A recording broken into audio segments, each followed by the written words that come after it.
এটা হচ্ছে ময়শ্চারাইজার। এটা এই গরমের সময়ের ভীষণ ভালো একটা ময়শ্চারাইজার।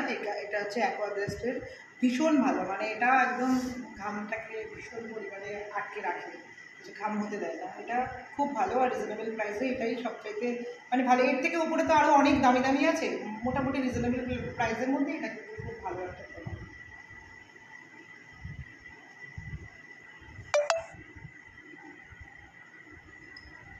আর প্রত্যেকটা মানে একের পর এক মানে ইউজ হবে যেটা, সেটার কিন্তু একটুখানি সময় দিতে হবে শুকানোর জন্য। মানে জাস্ট এটাকে সোক করার জন্য একটুখানি করে সময় দিতে হবে।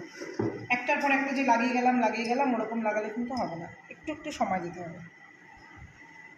এটা শুকানোর তো বিষয় আছে, একটু একটার পর একটা দিলে নিচেটা তো উঠেই যাবে আর একটা যখন বলবো।